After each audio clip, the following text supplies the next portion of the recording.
Teman-teman, diskusinya bisa di jam berapa mulainya kuliah? Alhamdulillahirabbil alamin wa bihi nasta'inu ala umuri dunya waddin wassalatu wassalamu ala asyrofil anbiya wal mursalin sayyidina wa maulana Muhammadin wa ala alihi washabihi wa barik wa sallim ajma'in amma ba'du. Al Mukarram Bapak Profesor Haji Profesor Dr. Roybin MHI selaku dosen pengampu mata kuliah Al-Qur'an dan Sosial Budaya, dan terima kasih juga saya ucapkan kepada teman-teman yang telah hadir pada perkuliahan hari ini. Di sini saya sebagai moderator, saya akan mengatur proses perkuliahan pada siang hari ini yang akan diisi oleh kelompok 9 dengan tema kajian ontologis dan epistemologis tentang Al-Quran antara spirit ajaran puritanis dan sinkretis dalam perspektif sosial budaya, yang beranggotakan saya sendiri dan juga Mbak Mutamimah.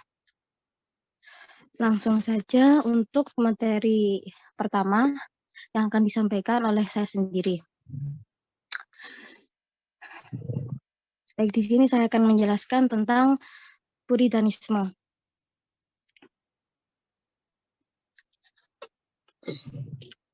Puritanisme pertama kali muncul pada abad akhir, yaitu abad ke-16 dan 17 di Inggris.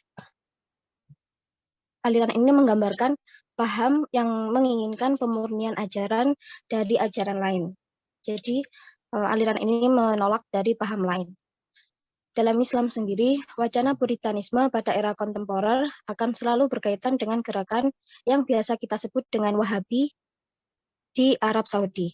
Gerakan ini dipelopori oleh seorang ulama pada abad ke-18 yang bernama Muhammad bin Abdul Wahab yang wafat pada tahun 1206 Hijriah atau 1792 Masehi. Istilah puritanisme diadopsi dari kata purity atau pure yang bermakna kemurnian dan purify yang bermakna memurnikan. Kata puritan sering dipakai oleh para peneliti ataupun pengamat untuk melabeli suatu kelompok masyarakat atau individu. Sedang dalam kehidupan beragama, kata ini lebih mengedepankan aspek keaslian dan kemurnian. Konsep pemurnian ini tidak hanya muncul di agama Islam, melainkan juga muncul di agama Buddha, Hindu, Kristen, dan agama yang lainnya. Islam puritanisme ini bisa didefinisikan sebagai sekelompok orang Islam yang keyakinannya menganut paham absolutisme dan tak kenal kompromi. Dalam hal ini, orientasi kelompok ini cenderung menjadi puris. Dalam artian, ia bersikap tidak toleran terhadap berbagai sudut pandang yang berkompetisi dalam memandang realitas pluralis sebagai satu bentuk kontaminasi atas kebenaran sejati.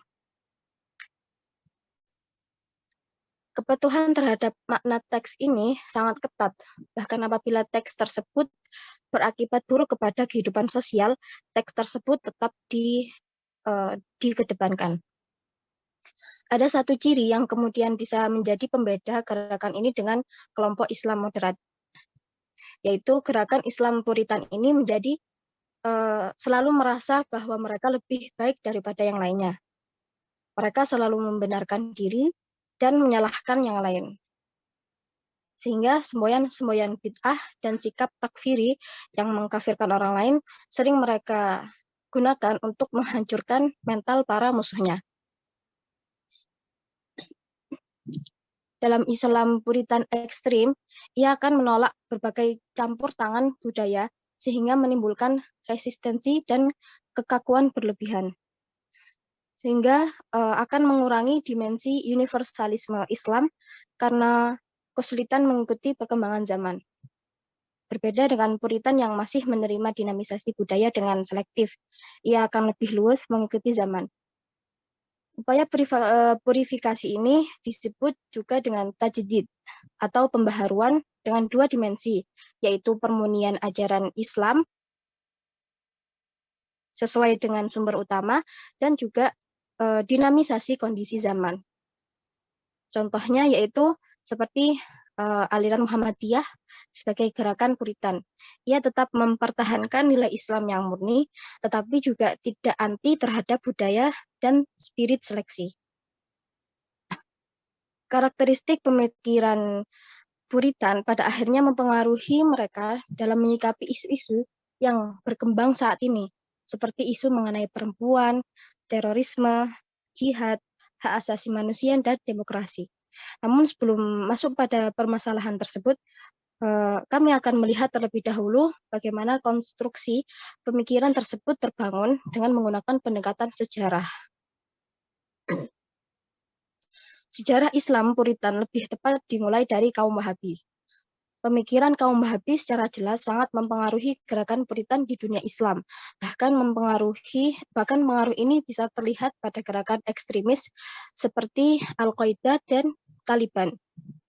Pengaruh pemikiran kaum Wahabi atas dua gerakan tersebut dapat ditemukan dalam beberapa website yang ditayangkan oleh mereka, yaitu membunuh para sandera di Irak. Menurut Khalid, ada kesamaan cara berpikir antara kaum Wahabi dengan dua golongan tersebut dalam menyikapi musuh-musuhnya.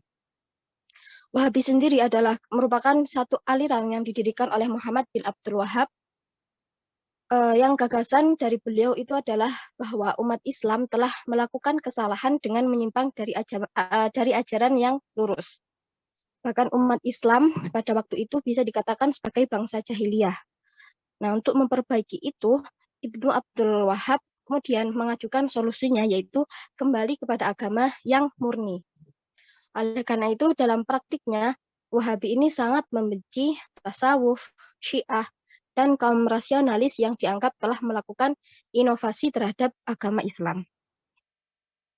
Menurut kaum Wahabi, tidak ada jalan untuk kembali kepada Islam yang murni kecuali dengan mengimplementasikan perintah dan contoh Nabi secara literal, dengan secara ketat menaati praktik ritual yang benar. Konsekuensi dari sikap ini kemudian adalah bahwa teks-teks agama seperti Al-Quran dan Sunnah dianggap sebagai instruksi manual walaupun berakibat buruk terhadap kehidupan sosial.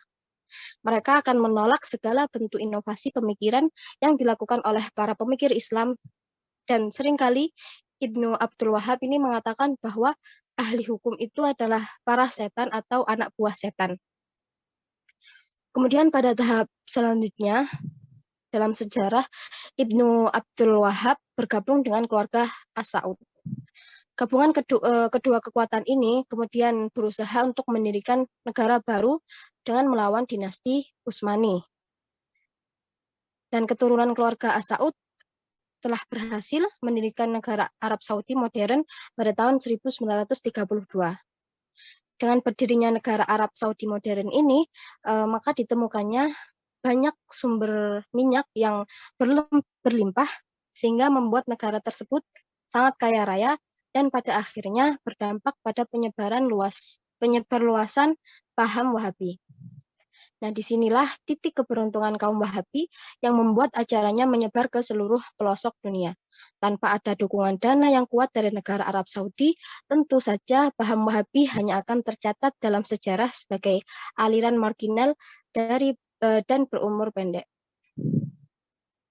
Gerakan kaum Wahabi ini secara umum dapat dicirikan sebagai gerakan yang mengajak umat Islam untuk kembali kepada Al-Quran dan Sunnah dengan pembacaan literalis.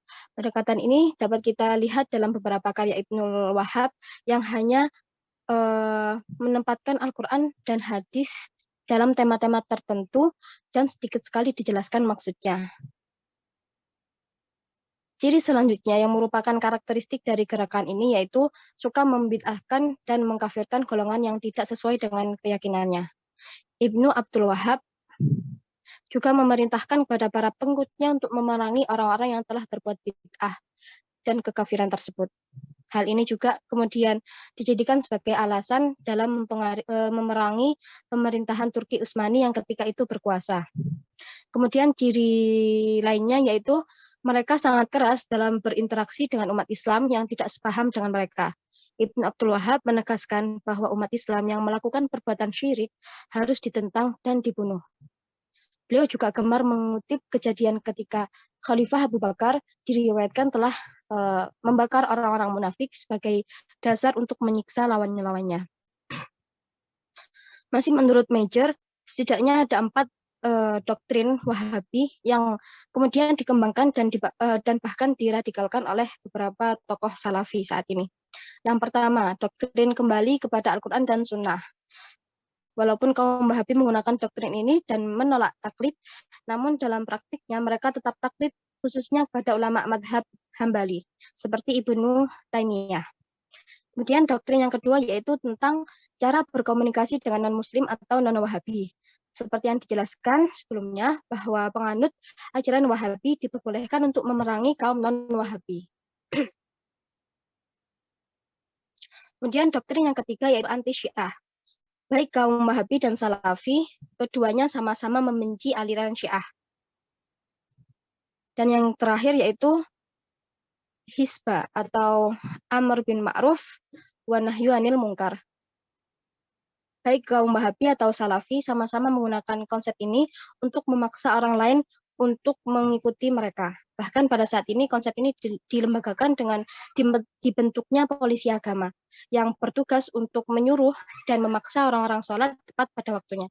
Walaupun doktrin Wahabi dan Salafi begitu beragam, namun pada masa kini doktrin mereka masih tetap dapat dikenali karena secara konsisten dianut oleh pengikutnya.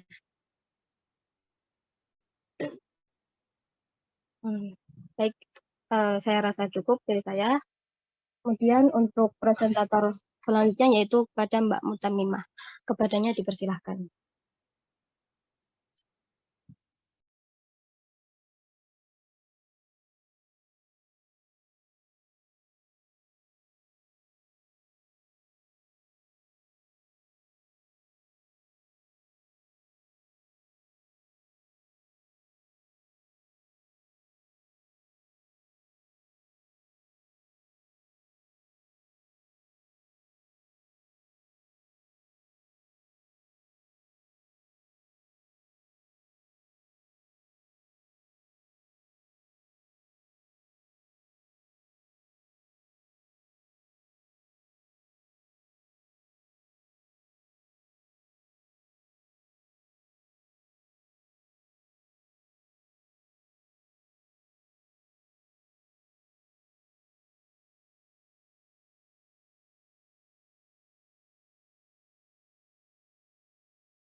Alamah ya, Mbak. Alamah.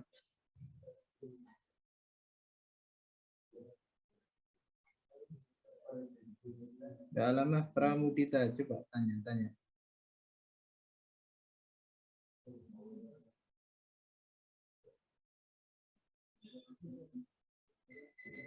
Asna.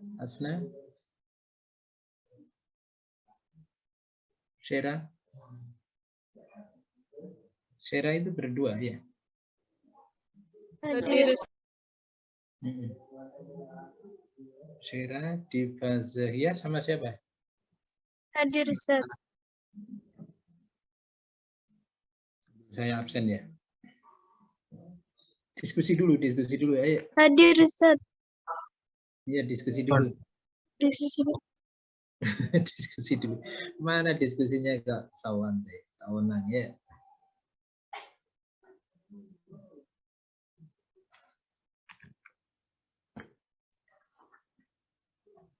Diskusi dulu.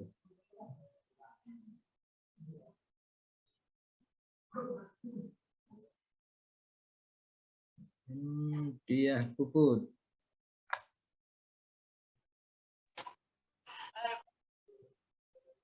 Muhammad Ubaidillah. Ubaidillah mana? Tidak ada ini. Namanya.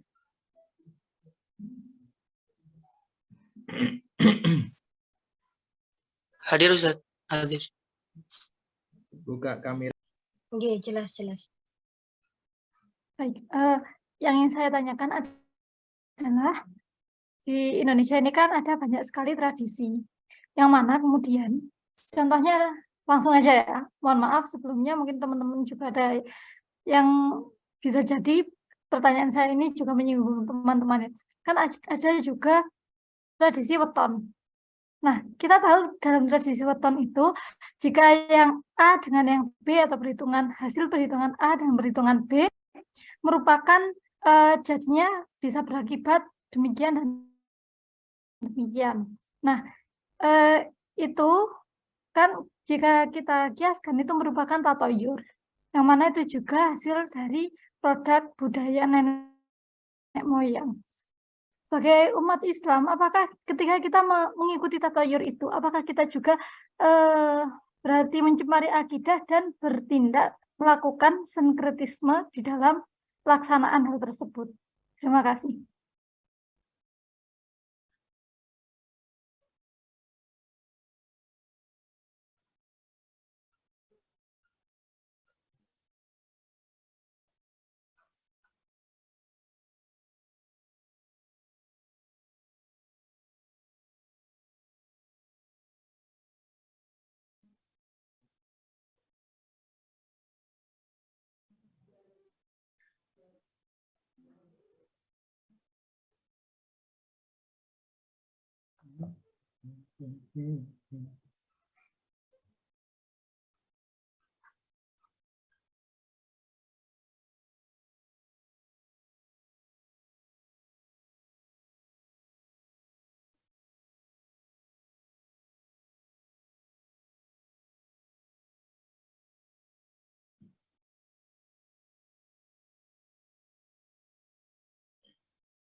Waalaikumsalam. Halo. Ngajar bro. Ngajar. Sampai selesai. Sudah selesai. Kalau ini dari Naudi asesor nih. Enggak ikut. Dari ikut kan Pak Adi? G. Apa nih?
Baik, izinkan saya menjawab pertanyaan dari Mas Haryono tadi. Jadi selama kaum itu atau golongan itu tidak membid'ahkan atau tidak mengkafirkan dan masih menoleransi budaya, itu tidak termasuk puritanisme. Seperti itu. Bisa dipahami, Mas Haryono? Jadi pada kesimpulannya, jadi kalau apa ya, yang kelompok yang menyatakan bahwa dirinya itu ahli sunnah wal jamaah, kemudian di situ ada apa namanya, ada syukuran, terus yang lain tidak ikut syukuran, berarti kelompok tersebut termasuk yang Islam Puritan berarti.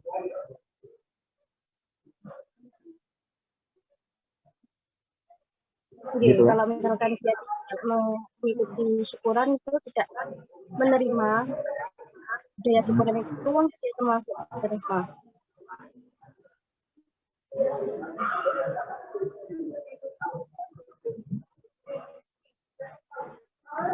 Ya, saya kira cukup.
Nah, berarti izin merespon ya. Berarti kalau kita melakukan hal tersebut, apakah itu juga, berarti juga dapat merusak akidah gitu ya, Mbak Mutam? Oke, baik, cukup. Terima kasih ya.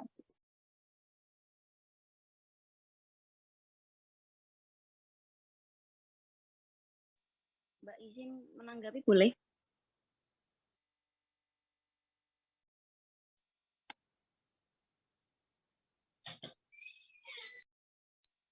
Monggo, monggo. Jadi untuk weton itu sebenarnya hanyalah bentuk usaha dari orang Jawa supaya mendapatkan hari yang baik gitu. Supaya karena gini, weton itu kan misalkan dia kliwon, pasarannya kliwon, yang ini wage. Itu kan punya sifat dan watak sendiri-sendiri. Nah, sifat dan watak sendiri-sendiri itu juga bukan asal-asalan gitu. Ada ilmunya, ada ilmu falaknya. Itu bentuk juga dari hasil penelitiannya orang-orang terdahulu, bukan yang awuran gitu. Nah, yang salah adalah ketika kita percaya artinya gini, misalkan kalau ini hitungan selawe, hitungan 25, ini pasti gagal nih. Ini yang salah ketika dijadikan sandaran. Tapi kalau pun toh itu bukan dijadikan sandaran, hanya sekedar apa ya, ikhtiar saja, ya kalau dari saya pribadi itu tidak masalah, karena justru malah itu bentuk ikhtiar. Yang salah adalah ketika tidak jadi menikah hanya gara-gara weton, itu yang salah. Yang penting apa? Akhirnya kan menghilangkan yang baik, tidak jadi menikah kan adalah ibadah hanya karena weton, itu yang salah. Tetapi kalau sampai bahwasanya weton itu dibilang syirik, kalau masalah akidah itu kan masuk kepada hati orang masing-masing ya. Saya tidak setuju. Kenapa kalau weton langsung dibilang syirik? Karena pada kenyataannya weton itu hanyalah sekedar apa ya? Gambaran saja.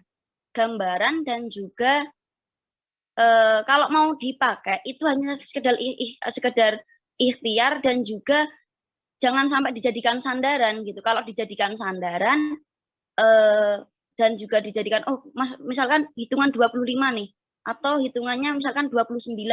Ketemunya hitungan 13 ditambah 16 ini 29.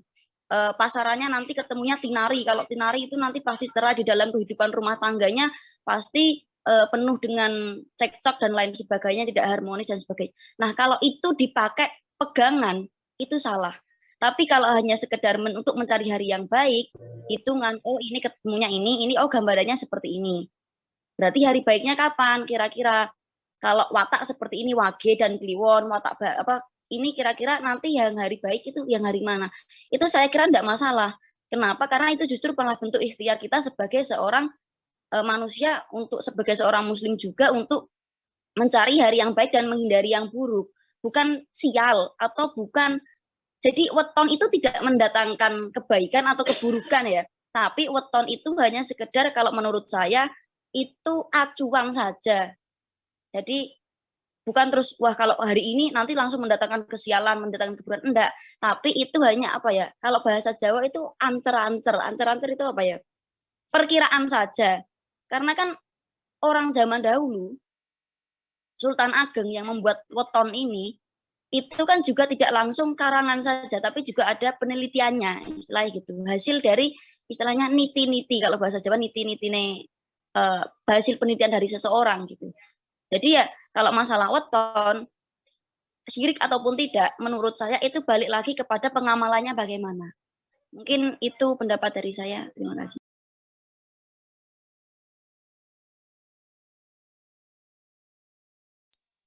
Baik, terima kasih atas paparannya Mbak Latifah. Kemudian bagaimana Mbak Nashwa? Apakah sudah puas?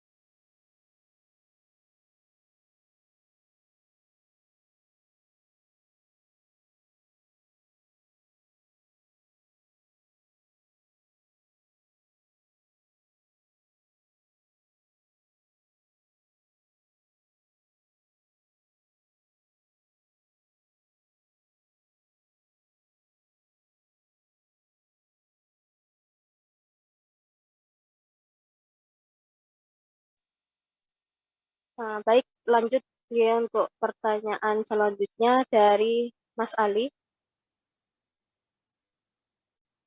Izin bertanya, di dalam makalah dijelaskan dalam penjelasan Puritanisme di paragraf ketiga, di situ tertulis Islam Puritanisme bisa didefinisikan sebagai kelompok orang Islam yang dalam hal keyakinannya menganut paham absolutisme dan tak kenal kompromi. Maksud dari absolutisme dan tak kenal kompromi itu bagaimana? Izin menjawab dari pertanyaannya, Mas Ali. Di sini absolutisme ini adalah mereka menganggap bahwa mereka itu benar dan tak kenal kompromi, juga mereka tidak menerima toleran atau tidak menerima ajaran paham-paham yang lain, sehingga mereka ini ketika ada yang menyeleweng, mereka akan mengkafirkan atau membid'ahkan atau menyalahkan yang lainnya karena mereka merasa benar. Seperti itu. Bisa dipahami untuk Mas Ali?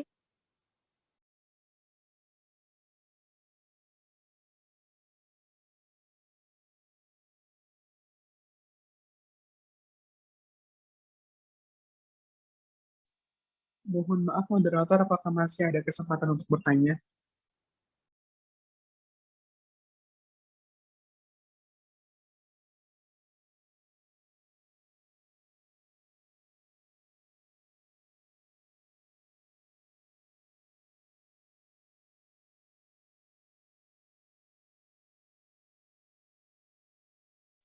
Mohon maaf untuk pertanyaan, kami hanya memberikan 3 pertanyaan.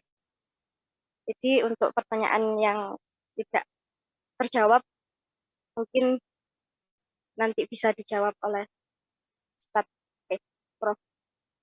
Dr. Rohidi.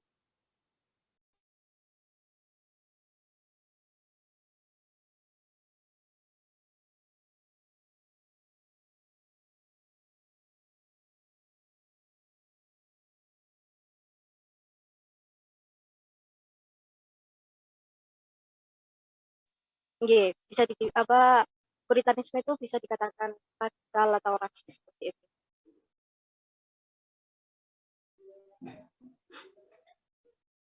Ada ini apa tadi? Tentang apa? Mbak Dia.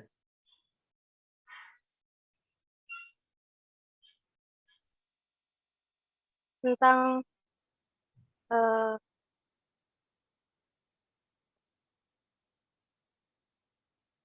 puritanisme dan sinkretisme. Adalah dua paham sosial ya, keagamaan yang berbeda, dan kedua-duanya merupakan dua entitas yang konfrontatif ya. Pada satu sisi puritanisme itu adalah paham keagamaan yang mencoba memisahkan secara tegas antara ajaran dan aspek-aspek budaya. Itu sinkretisme. Jadi satu paham yang berupaya sedemikian rupa untuk memisahkan secara tegas antara ajaran-ajaran murni di dalam Islam dari sentuhan budaya. Nah, budaya itu baik pemikiran manusia, perilaku manusia, maupun tradisi yang telah dibangun dan diproduksi oleh manusia. Nah, kelompok inilah yang kemudian disebut sebagai kelompok komunitas puritanis. Komunitas Islam yang sangat rigid, yang sangat kaku, yang sangat keras dalam memahami aspek keagamaan. Term-term yang selalu dikembangkan dan formulasi dalam sebuah kehidupan itu adalah bid'ah, khurafat, dan takhayul. Semua tindakan-tindakan manusia pemeluk keagamaan yang tidak didasarkan pada nas secara tegas, Quran maupun hadis sahih, maka itu dianggap sebagai sebuah tindakan bid'ah, tindakan khurafat, dan tindakan takhayul yang kullu bid'atin dolalah. Semua bid'ah itu dolalah. Sementara komunitas sinkretisme adalah satu paham yang memahami bahwa agama ini selalu membutuhkan sentuhan-sentuhan kreatif dari budaya. Sebab jika agama menutup diri dari proses dialektika, kompromistik maupun proses dialektika kritis antara ajaran dengan budaya, kalau agama menutup diri, maka agama menjadi kehilangan makna, menjadi kehilangan substansi, dan agama menjadi sesuatu yang sangat tertutup. Disitulah kemudian kekhawatiran kelompok-kelompok sinkretis itu, kalau cara keberagamaan itu selalu sangat tertutup, maka akan sangat dimungkinkan masyarakat menjadi lari dan menjauhkan diri apa yang disebut dengan agama, karena agama di mata mereka adalah sesuatu yang tidak respon terhadap tuntutan sosial. Nah, ini adalah dua paham yang kontradiksi, dua paham yang konfrontasi, dan mana sesungguhnya yang benar. Di awal saya sudah berdiskusi lama menyangkut tentang persoalan potret keberagamaan. Memang dalil-dalil Al-Quran menjadi sebuah pijakan yang kita nukil dan kita urai dan kita narasikan, tetapi konteksnya Al-Quran bukan dalam konteks untuk mengadili. Al-Quran bukan dalam konteks untuk menyalahkan maupun membenarkan. Tetapi sesungguhnya Al-Quran itu hudan, petunjuk. Dari Al-Quran itulah, saudara, kita bisa menarasikan, bisa mengurai, bisa menjelaskan, bisa memformulasi satu konsep apapun, tetapi lahir dari teks suci keagamaan, Al-Quran.